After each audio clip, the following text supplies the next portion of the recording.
Thank you. Thank you. Thank you. Thanks. All right. And yet, it's still not enough. Good evening, everyone. So on a recent podcast with LA Mayor Bass, comedian Kathy Griffin insulted the LAPD by accusing them of being part of white nationalism. She says that's because every time the cops see her, they try to throw a hood over her head. Actor Ted Danson says he will continue. Wow. I'll start over, you guys. Yeah. Actor Ted Danson says he will continue to apologize for wearing blackface when he was dating Whoopi Goldberg. And he will also continue to apologize to his penis for having sex with Whoopi Goldberg. Wow. That was a topsy-turvy ride of a joke for you people. On The View, Dr. Jill asserted that Joe would have beaten Trump in 2024. Not to the White House, to the white light. A woman told the New York Post she's a MAGA wife married to a lifelong Democrat, but has a secret to making their marriage work. She lets him bang men.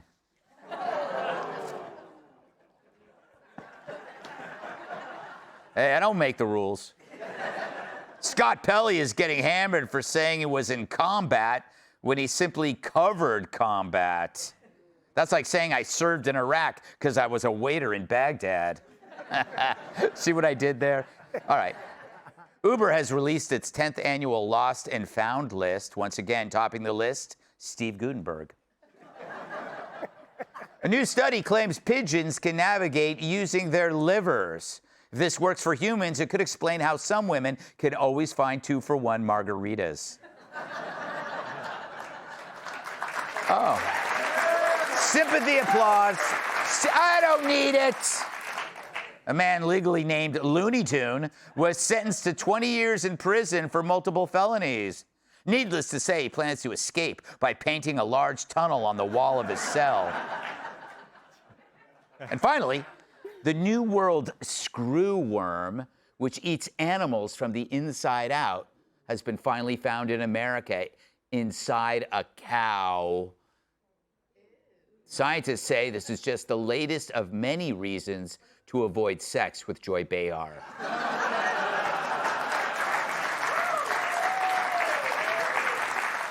All right.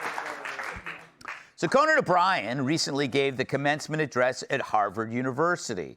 And during his 25-minute speech, one moment stood out. Roll it, Rico. We are living through a period of extreme narcissism. Our current leadership in Washington believes that empathy is a weakness and that our nation stands supreme and alone. I know, a TV star addressing extreme narcissism. That's richer than the school's fencing team. So why are we pointing this out? Well, first, as far as commencement addresses go, I never get asked to do them. Well, unless you consider the Barbizon School for Modeling a real school. But I get it. The last time I gave an address, I told the graduating class to meet me after for margaritas. And that elementary school never had me back. Which means it's time for... Greg's Corrections. And why you should never, ever doubt him again. All right. Oh, you don't have to, but I'll take it. So Conan says our leadership in Washington believes empathy is a weakness and that America stands for supreme and alone. But here's the problem. Nobody in the current leadership has ever said empathy is a weakness or that America stands supreme and alone. No one. The only word Conan got right was America. So what did this current administration really say? Over and over again, America first. And America first does not mean America supreme and alone. Supreme and alone is what I am when it comes to late night show ratings. Oh, thank you. Thank you. All right. Get lucky tonight. But think about it. Think about it, Conan. How can we put America first if we're also alone? If there's no second or third country, being first is irrelevant. It would be like bragging about your lovemaking when you're done masturbating. Who does that? Oh. America First explicitly says there are others among us, but the needs of our citizens have been put second by many of our leaders, ignored in favor of the needs of people from other countries. And yes, certain conservatives have discussed the idea of misplaced empathy, which, as Charlie Kirk found out, can be fatal. But empathy is something you have for individuals. And smart people are really careful that this empathy for certain people doesn't find you harming others. And imagine if the individuals you were harming happened to be your own citizens.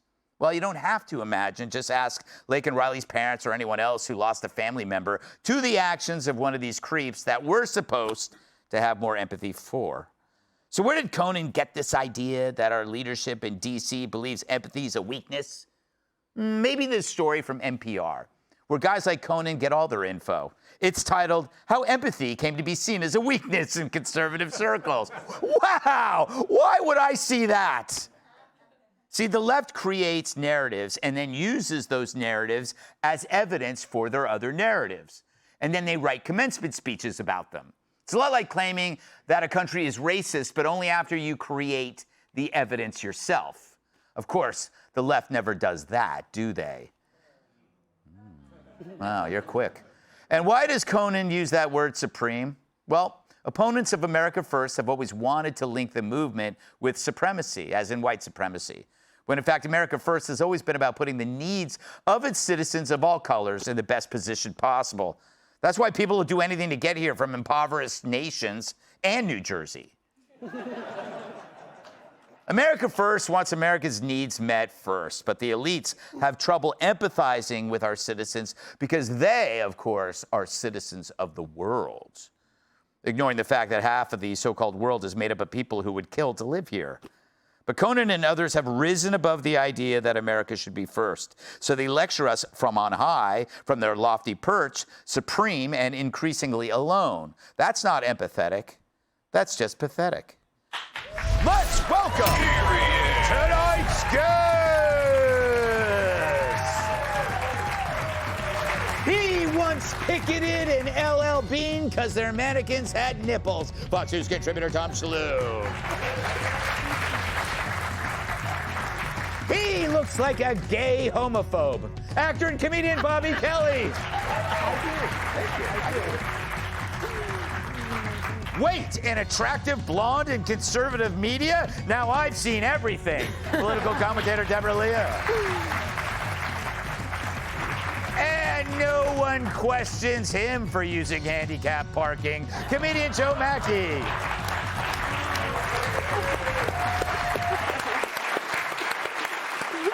Tom, I always expect these commencement addresses, especially ones at Harvard, to sound the same. But I was surprised because Conan usually kind of marches to the beat of a different drum most of the time. This sounds like he kind of just fell into the spell and became like everybody else. Yeah, I'm sure he read that NPR article and he thought it was the truth. But I'm going to side with you. I liked your speech better than Conan, even though I don't want to get on Conan's bad side. Conan gave me my first shot in TV, first TV appearance, Conan O'Brien, 1999. Really? Yes. What'd you do, get him a sandwich? That's right. My last TV appearance, right here on Gutfeld. Yeah. This is where you come to end your career. Gutfeld. I think, let me put another analogy to that. If you put your marriage first, does that mean you're a marriage supremacist? You feel like you have the best marriage in the world? No, you understand that marriage is important. You don't agree with that, Greg? Just made me think that if I ever get busted for being a swinger, I say, like, I just believe that all marriages are equal. That's right. You value the institution. I'm not a swinger. I'm just saying in case that were to happen.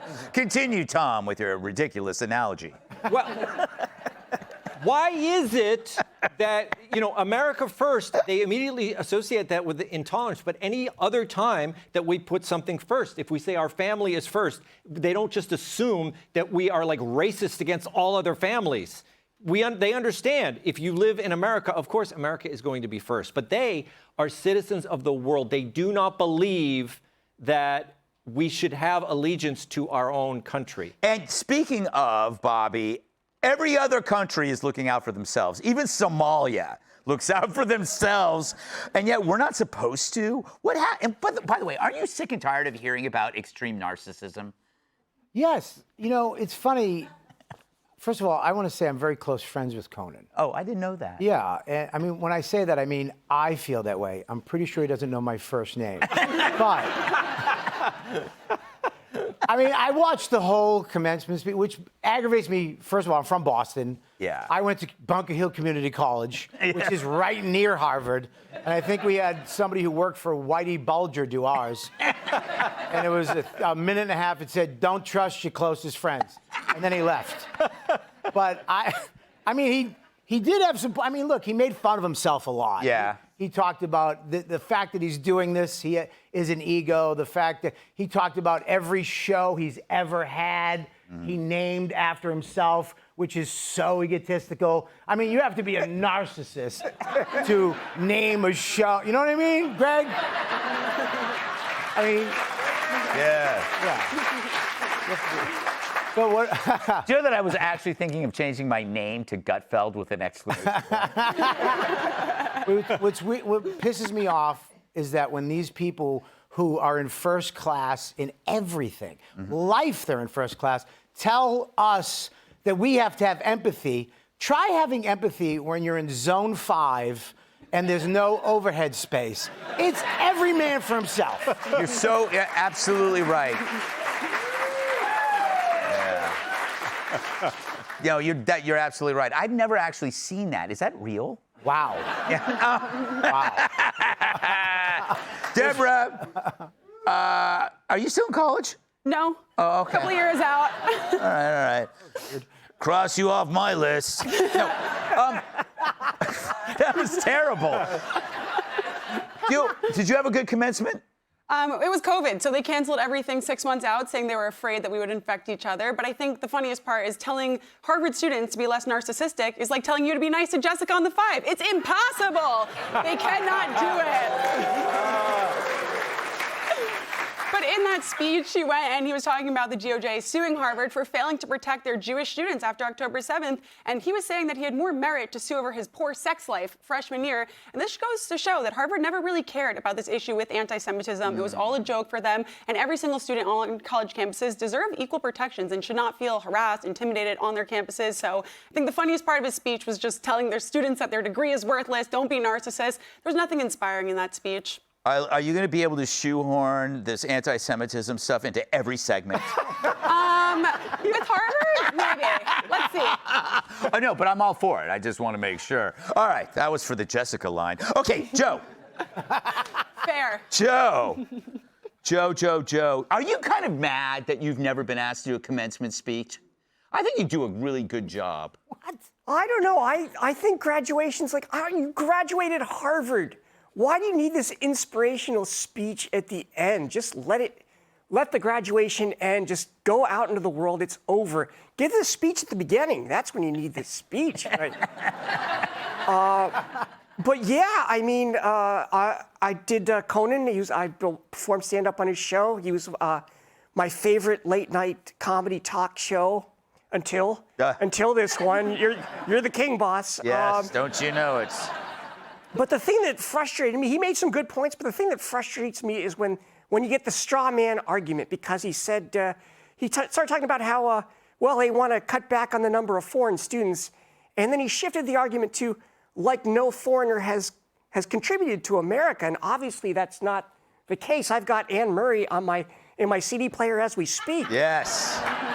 You know, a little too dark for my taste.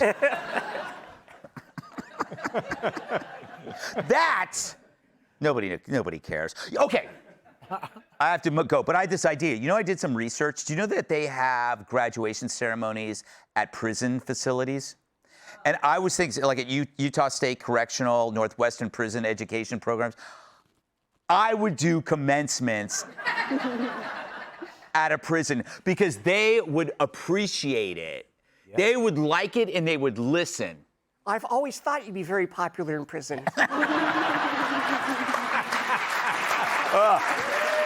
Thank you. Thank you, and I'm relieved that that joke, it was a positive joke and not some kind of prison rape joke that you always do. Be sure to like and subscribe for all the Fox News latest on YouTube, and catch full shows streaming now on Fox One.